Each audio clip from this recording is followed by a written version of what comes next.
नमस्कार विद्यार्थी मित्रांनो, आपल्या ऑनलाईन प्लॅटफॉर्म मध्ये मी आकाश विटेकर तुमचे स्वागत करतो. आपल्याला 10वीला कोणते कोणते चॅप्टर आहे म्हणजे सायन्सचा आपण 10वीला दोन भाग करतो, पार्ट 1 आणि पार्ट 2. त्याच्यामध्ये आपण फिजिक्स केमिस्ट्री पार्ट 1 मध्ये घेतो आणि पार्ट 2 मध्ये बायोलॉजी घेतो. बायोलॉजी मध्ये आपल्याला इन्व्हायरमेंटचा पण अभ्यास करायचा आहे. आता बरेच मुलं म्हणतात सर सायन्स खूप अवघड आहे. अरे मित्रा, सायन्स अवघड नाहीये, सायन्स तू अवघड केलेलं आहे. सायन्सला जर आपण व्यवस्थित अभ्यास केला, कन्सेप्च्युअल जर अभ्यास केला, तर सायन्स हा विषय सगळ्या विषयांमध्ये सोपा आहे. बघ, आज मी काय करणार आहे तुला पिरियोडिक क्लासिफिकेशन ऑफ एलिमेंट म्हणजे आपला केमिस्ट्रीचा पहिला फर्स्ट टर्मचा चॅप्टर मी चालू करतोय मित्रांनो. त्याच्यामध्ये काय असणार आहे, कसं असणार आहे, आपल्याला काय काय घ्यायचंय बघा. तर चॅप्टरचं नाव आहे पिरियोडिक क्लासिफिकेशन ऑफ एलिमेंट. याच्यामध्ये आपल्याला स्टार्टिंगला काय काय असणार आहे बघा, एकदम बेसिक पासून आपण घेऊ. तर आपल्या पुस्तकामध्ये आपल्याला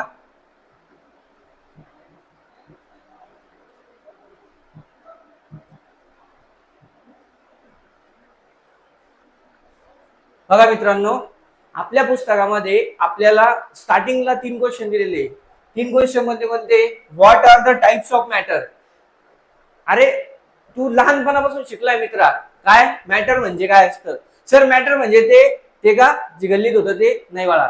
मॅटर म्हणजे आपल्या आजूबाजूची कोणतीही गोष्ट, एक छोटी गोष्ट जिला काय असतो, हे बघा. समजा आता माझ्या आजूबाजूला समजा भिंत आहे, माझ्या बाजूला समजा चेअर आहे. तर आपल्या आजूबाजूची कोणतीही गोष्ट जी जागा व्यापते, काय व्यापते मित्रांनो? जागा व्यापते. आणि जिला काय आहे? मास आहे. काय? मास. त्याला आपण काय म्हणतो? मॅटर. त्याचे 3 टाईप आहे. स्टेट नाही विचारले बरं का, स्टेट सोपे असतात, सॉलिड, लिक्विड, गॅस. त्याचे टाईप विचारले, त्याचे टाईप आहे कंपाऊंड अँड मिक्सचर. काय टाईप आहे मित्रांनो? कंपाऊंड आणि मिक्सचर. बघा सेकंड क्वेश्चन दिलाय बघा, what are the types of elements. एलिमेंटचे प्रकार किती असतात? सगळ्यात पहिले सांगायचं झालं, एलिमेंटचे 118 एलिमेंट टोटल आपल्याकडे आहे. एलिमेंटचे आपण 3 प्रकार करतो, मेटल, नॉन मेटल आणि मेटलॉइड. कोणते कोणते? मेटल, नॉन मेटल आणि मेटलॉइड. त्याच्यानंतर बघा, what are the smallest particle of matter called.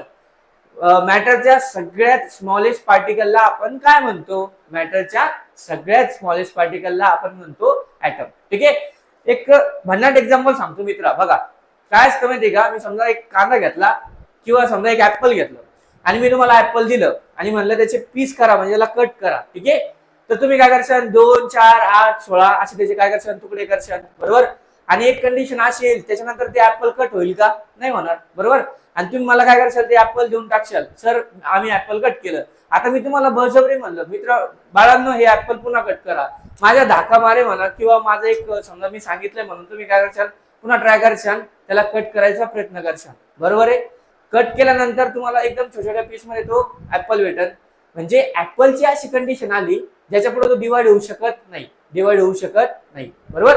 म्हणजे आपल्या मॅटरचा स्मॉलेस्ट पार्टिकल ज्याच्या पुढे तो डिवाइड होऊ शकत नाही, त्याला आपण काय म्हणतो मित्रांनो? ऍटम. काय म्हणतो? ठीक आहे. What is the difference between molecule of elements and compound. Molecule मध्ये आणि कंपाऊंड मध्ये काय फरक असतो? ठीक आहे. एक सिंपल डेफिनेशन सांगतो, combination of 2 or more atoms. म्हणजे आपण जर ऍटमचा विचार केला म्हणजे ऍटम एकत्र आणले, जसं की 2 हायड्रोजनचे ऍटम आणि ऑक्सिजनचा ऍटम एकत्र आणला तर आपला H2O मॉलिक्यूल बनतो. काय बनतो मित्रांनो? H2O molecule. आणि जर मी हायड्रोजन एलिमेंट आणि ऑक्सिजन एलिमेंटचा विचार केला तर तिथे आपला कंपाऊंड बनतो. काय बनतो? कंपाऊंड. अशा प्रकारे आपले 4 क्वेश्चन कंप्लीट झालेले.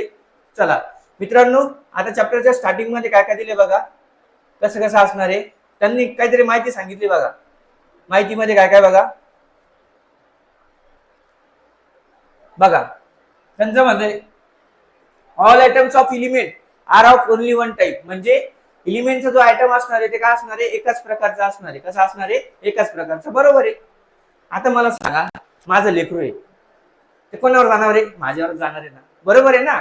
माझं लेकरू माझ्यावर जाणार आहे. एलिमेंट जो असणार आहे त्याच्या आयटम मध्ये त्या एलिमेंट सारख्याच प्रॉपर्टीज असणार आहे. बरोबर आहे. चला, today 118 elements are known to the scientific world. म्हणजे आज आपल्याला 118 एलिमेंट काय माहिती आहे? किती माहिती आहे? 118. Okay. Around 1800 only about 30 elements were known. बरोबर. म्हणजे 1800च्या सुमारास 30च एलिमेंट काय होते? नोन होते. म्हणजे आपल्याला माहित होते. काय होते? माहित होते. ठीक आहे. As more elements were discovered, scientists studied their properties and looked for patterns. Elements were first classified into metals and non-metals आणि नंतर मेटलॉइड. बरोबर, म्हणजे 30 एलिमेंट डिस्कवर झालेले होते, त्यांना त्यांनी मेटल, नॉन मेटल आणि मेटलॉइड या ग्रुपमध्ये काय केलं होतं, क्लासिफाय केलं होतं मित्रांनो. म्हणजे स्टार्टिंगला मेटल आणि नॉन मेटल केले, त्याच्यानंतर त्यांनी मेटलॉइड हा प्रकार नवीन काढला. अरे बाळा, खूप सोपं आहे सायन्स, तू टेन्शनच घेऊ नको. सर पार्ट 1 जमत नाही, पार्ट 1 खूपच अवघड आहे, फिजिक्स आहे, केमिस्ट्री आहे. अरे तुला 10 चॅप्टर करायचे, केमिस्ट्रीचे 4, फिजिक्सचे 6. ओके, अशाच नवनवीन व्हिडिओसाठी भेटूयात मग. धन्यवाद.